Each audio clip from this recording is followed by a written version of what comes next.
গ্রামের এক কোণে ছোট্ট একটি বাড়িতে বাস করত মোহন ও তার স্ত্রী রীতা। মোহন ছিল এক ধরনের সাদাসিধে শান্ত মনোভাবের মানুষ, কিন্তু রীতা ছিল একেবারে উল্টো, চঞ্চল আর একটু রাগীও।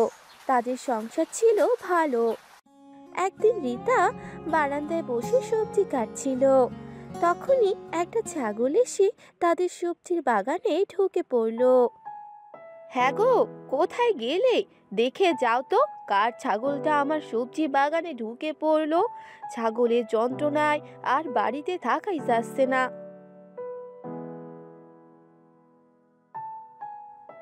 কি হলো গো? এভাবে ডাকাডাকি কেন করছো শুনি? এই সাত সকাল বেলা কি এমন হলো? কি আর হবে, দেখতে পাচ্ছ না আমার সবজির বাগানে ছাগলটা ঢুকেছে। তাড়াতাড়ি ছাগলটাকে বাহিরে বের করো, নয়তো আমার সবজির গাছটা বুঝি কেটে ফেলে। হ্যাঁ হ্যাঁ, দিচ্ছি। এতে এত রাগের কি আছে? তোমার গাছ তো এখনো কেটে ফেলেনি, তাই না?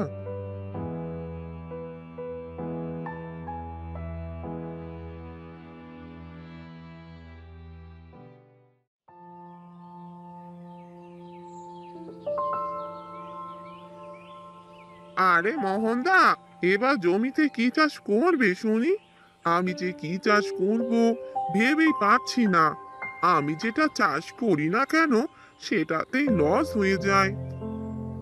আমি তো ভাবছি এবার জমিতে আলু চাষ করব। আলু চাষে নাকি অনেক লাভ হচ্ছে। আমি তো এর আগে আলু চাষ করিনি, তাই এবার করে দেখি কি হয়। তাহলে আর কি, এবার তাহলে আমিও আলু চাষ করিনি। বাকিটা না হয় পরে দেখা যাবে। তাহলে দাদা, একসাথে আলু চাষ করা শুরু করব। আচ্ছা দাদা, ঠিক আছে। এরপর মোহন আর ওই লোকটি কাজ করতে লাগলো। কাজ শেষে তারা তাদের বাড়িতে চলে গেল। বাড়িতে গিয়ে দেখতে পেল তার স্ত্রী পাশের বাড়ির এক মহিলার সাথে ঝগড়া করছে। হ্যাঁ দিদি, তোমার হাঁস মুরগি আর ছাগলগুলো একটু দেখে শুনে রেখো। আমার একদম সবজি বাগান থেকে শুরু করে সব কিছুতে নষ্ট হয়ে যাচ্ছে। এগুলো কি আর সহ্য করা যায়?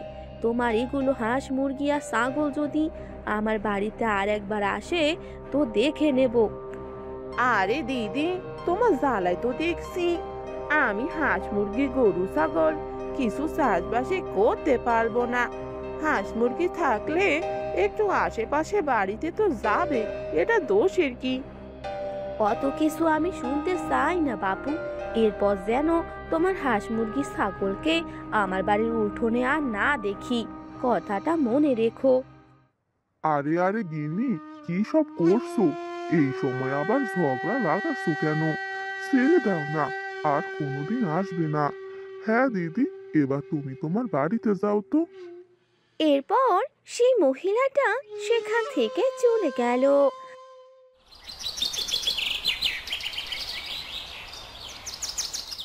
সন্ধ্যা হতেই মোহন ও তার স্ত্রী ঘরে বসে কথা বলতে লাগলো। হ্যাঁ গো, আমি ভাবছিলাম কাল বাপের বাড়ি থেকে ঘুরে আসব। তুমি আমায় নিয়ে যাবে তো, নাকি আমি একাই চলে যাব? কাল তো আমার জমিতে অনেকটা কাজ আছে গো। কাল না গেলে কি হয় না? তুমি বরং অন্যদিন যেও। হ্যাঁ, এখন তো এসব কথা বলবেই। আমি যখনই আমার বাপের বাড়ি যেতে চাই, তখনই তুমি যত বাহানা শুরু করো। এজন্য আর যেতে পারি না। ঠিক আছে, আমি এবার খুশি হলে তো?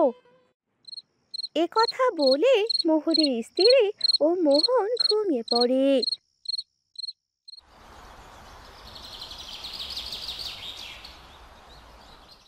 পরদিন সকালে মোহন তার স্ত্রীকে বলে, গিন্নি, আজ মাছ খেতে অনেক ইচ্ছা করছে। আমি বরং কাজ শেষ করে বাজার থেকে একটা মাছ কিনে নিয়ে আসবো।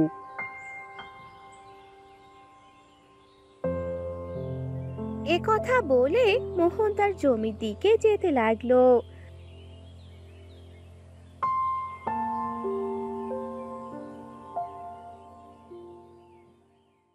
জমিতে কাজ করে সে বাজারে গেল।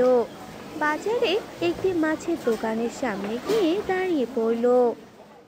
আরে দাদা, মাছ নেবে নাকি? বলো বলো, কি মাছ দেবো তোমায়? সব রকমের মাছ আছে, ছোট বড়, কি লাগবে বলো, যা বলবে সেটাই পাবে। হ্যাঁ দাদা, মাছ নেওয়ার জন্যই তো এলাম। তবে আমার একটা বড় মাছ চাই দাদা। ওই মাছের দাম কত নেবে বলো? হ্যাঁ দাদা, এটা তো অনেক বড় মাছ, আর এই মাছের দাম 100 টাকা। কি বলছো দাদা, এই মাছের দাম 100 টাকা? এখন 100 টাকা কোথায় পাবো? আমি বরং তোমায় 50 টাকা দিচ্ছি, বাকি 50 টাকা কাল এসে দিয়ে যাব। দাও দাদা, মাছটা আমাকে দিয়ে দাও।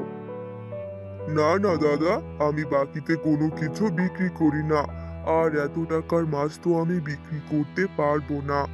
দাদা, তোমার নিতে চাইলে নাও, না নিলে এখান থেকে চলে যাও। কিন্তু দাদা, আমার কাছে তো অত টাকা নেই দেওয়ার মতো। আমি তোমায় কাল এসে বাকি টাকাটা দিয়ে যাব। এবার আমাকে মাছটা দিয়ে দাও। আচ্ছা দাদা, ঠিক আছে।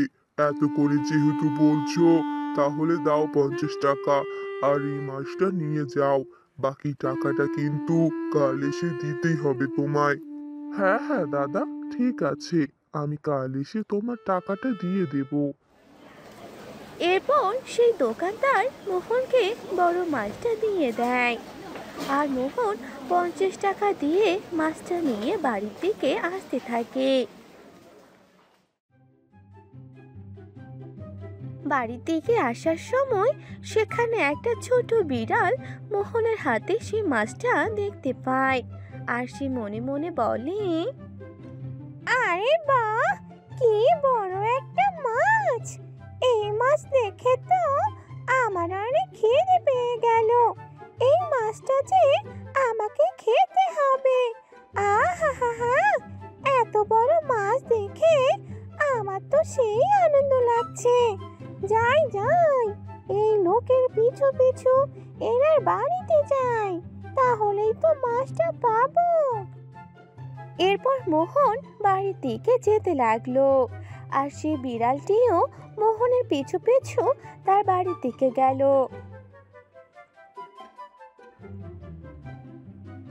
বাড়িতে গিয়ে মোহন তার স্ত্রীকে ডাকতে লাগলো। গিন্নি, আরে ও গিন্নি, কোথায় গেলে? এই দেখো, আমি কি নিয়ে এসেছি।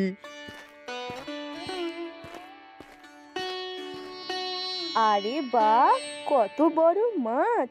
হ্যাঁ গো, দাও মাছটা আমাকে দাও, আমি বরং রান্না করি। তুমি হাত মুখ ধুয়ে এসো।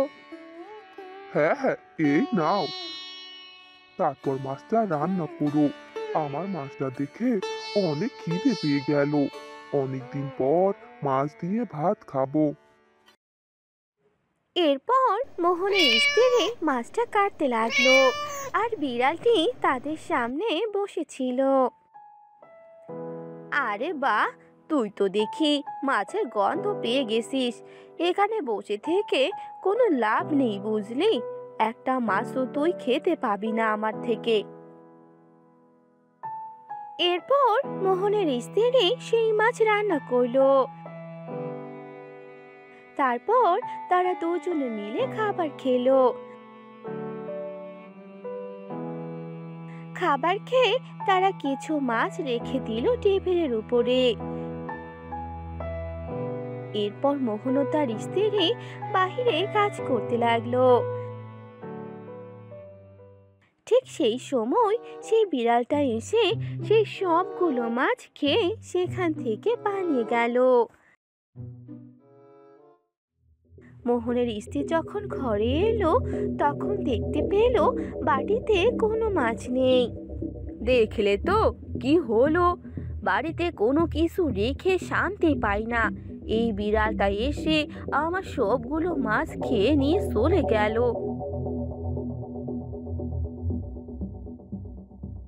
আরে কি হলো গো, এত চেঁচামেচি কেন করছো শুনি?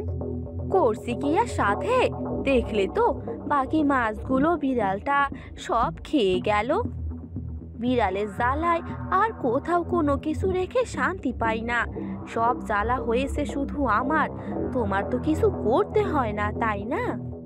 যা হবার তা তো হয়েছে গিন্নি, এখন আর এসব কিছু বলে লাভ আছে? তুমি বরং এখন অন্য কাজ করো।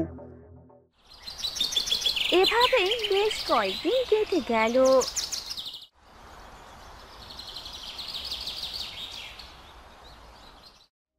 চাষির বউ রীতা তার রাগী স্বভাবের কারণে সবার সাথে অনেক ঝগড়া লাগতো, কিন্তু কেউ আর তার সাথে বেশি কথা বলতো না। আর একদিন সকালে, এই যা যা, হেই হেই, চলে যা চলে যা, দেখলে তো আজ ওই ছাগলটা বাড়ির মধ্যে ঢুকে পড়েছে, আমার লাউয়ের গাছটা তো পুরোটাই কেটে ফেলেছে। না না, এগুলো কি আর সহ্য করা যায়? এবার যা করার আমাকেই করতে হবে। এরপর রীতা হাতে লাঠি আর ছাগল নিয়ে পাশের বাড়ির মহিলার বাড়িতে যায়, আর সেই মহিলাটিকে জোরে জোরে ডাকতে থাকে, দিদি, ও দিদি, তাড়াতাড়ি ঘর থেকে বেরিয়ে এসো তো, আজই হবে তোমার সাথে আমার শেষ কথা।